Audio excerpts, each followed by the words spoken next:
Donc, un exercice là sur l'analogie réoélectrique qu'on peut faire avec l'écoulement des fluides visqueux, hein. Donc là, si on examine cette succession de tubes, bah, dans chacune des portions de tubes, on va pouvoir appliquer les lois de Poiseuille, en supposant que toutes les hypothèses vues en classe sont respectées. Et la loi de Poiseuille, on va l'écrire non pas en débit volumique, mais en débit massique, parce que c'est ce qui est suggéré là dans le texte, hein. Alors, pour l'écriture du coup du débit massique, on va avoir que le débit massique, c'est ρ fois le débit volumique, et donc ρ fois pi sur 128 θ, delta P sur L, multiplié par le diamètre à la puissance 4. Ce qui du coup permet d'exprimer la différence de pression en fonction du débit massique, et on repère que la différence de pression donc en amont et en aval est reliée au débit massique par l'intermédiaire du coefficient multiplicateur 128 θ fois L divisé par ρ pi d puissance 4. Et donc cette grandeur-là, on va l'appeler la résistance hydraulique. Alors dans ce cas-là, c'est la résistance hydraulique au flux de masse, hein. L'analogie qui peut donc être faite du coup, c'est que la différence de pression en amont et en aval est assimilable à la différence de potentiel en élec, donc à la tension. Le débit massique, donc le flux convectif de masse, est lui totalement analogue au flux de charge, donc à l'intensité du courant électrique, et donc la résistance électrique est comparable à la résistance hydraulique à l'écoulement. Donc on va avoir ici deux résistances hydrauliques distinctes suivant les grandeurs géométriques associées à chacun des tubes.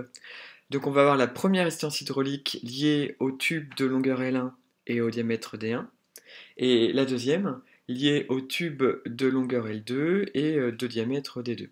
Si on fait les applications numériques, on obtient pour ces deux résistances 2,1 10 puissance 4 poisoïl par kilogramme pour RH1 et 8,0 10 puissance 5 poisoïl par kilogramme pour RH2.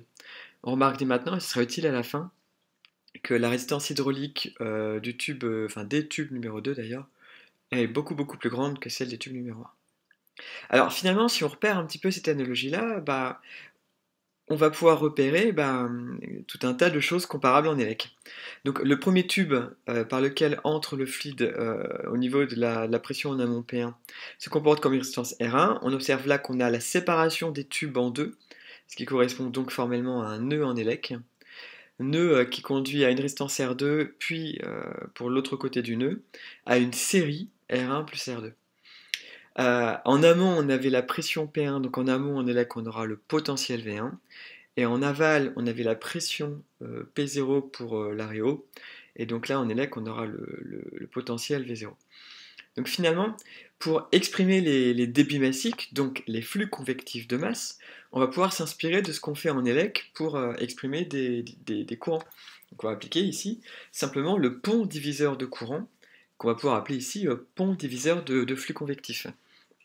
Alors si on applique par analogie le pont diviseur de courant, alors que le débit massique dans la partie DM1 qui est représentée en haut à gauche, là, ça va être le débit massique complet fois l'équivalent conductance en réo.